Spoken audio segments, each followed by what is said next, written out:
পাইপলাইনের মাধ্যমে পদ্মা অয়েলের প্রধান স্থাপনা থেকে শুরু হলো চট্টগ্রাম শাহ আমানত বিমানবন্দরে উড়োজাহাজের জ্বালানি তেল পরিবহনের কাজ।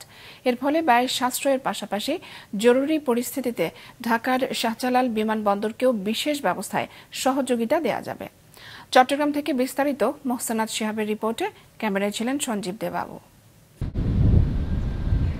চট্টগ্রামের শাহ আমানত আন্তর্জাতিক বিমানবন্দরের জেট ফুয়েলের চাহিদা দৈনিক প্রায় 2.25 লাখ লিটার এবং বাৎসরিক প্রায় 65 lakh metric ton.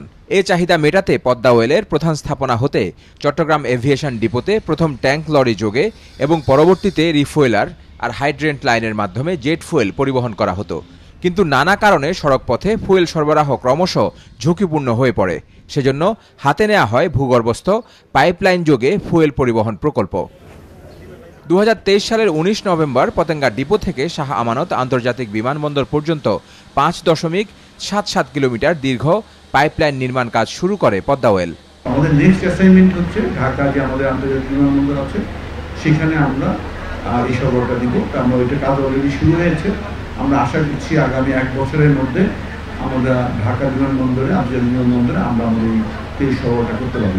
Jet A1 pipeline প্রকল্পের মাধ্যমে ঘন্টায় 1,50,000 লিটার জেট A1 ফুয়েল অত্র বিমানবন্দরে অবস্থিত পদ্মা অয়েল ডিপোতে জমা হওয়ার সক্ষমতা অর্জন চট্টগ্রাম শাহ আমানত আন্তর্জাতিক বিমানবন্দরের জন্য একটি মাইলফলক। এতে অর্থ সাশ্রয়ের পাশাপাশি জ্বালানি তেলে ভেজাল বন্ধ করা যাবে বলে মনে করেন প্রকল্প পরিচালক অনুপ কুমার বড়ুয়া। আর জরুরি প্রয়োজনে ঢাকার শাহজালাল আন্তর্জাতিক বিমানবন্দরের বিমানগুলোকে চট্টগ্রামে নিয়ে প্রয়োজনীয় ফুয়েল দিয়ে ফ্লাইটের জন্য প্রস্তুত করা যাবে, জানান পদ্মা অয়েলের ব্যবস্থাপনা পরিচালক। জ্বালানি নিরাপত্তা খুবই জরুরি। বিভিন্ন ধরনের ঝুঁকি আছে। ধরেন এখান থেকে আমাদের রাস্তা দিয়ে যেত ট্যাঙ্ক লরি, প্রতিদিন অনেকগুলো ট্যাঙ্ক লরি যেত, বিভিন্ন রকম হ্যাজার্ড আছে। আর ইন্টারন্যাশনাল একটা তাদের চাহিদাই এটা যে জ্বালানি তেলটা পাইপ লাইনে আমাকে নিরাপদে দিতে হবে, যদি কোথাও কোনো অ্যাডাল্টারেশন যাতে না। রাস্তায় যানজট এটা আমাকে এখন আর পোহাইতে হবে না, যেহেতু আমি পাইপলাইনের মাধ্যমে তেল দিচ্ছি। 2 হচ্ছে অ্যাডাল্টারেশনের ভয় থাকবে না। অ্যাডাল্টারেশন মানে একটার সাথে আরেকটা তেল মিক্সিং করে দেয়া, এই মিক্সিংয়ের ভয় থাকবে না, এটা পাইপলাইনে সরাসরি চলে যাবে। 3rd হচ্ছে যে আগে যে গাড়িতে করে তেল গেলে যে লস হতো, এই লসটা আর হবে না। এই প্রকল্প বছরে সাশ্রয় করবে প্রায় 4 কোটি টাকা।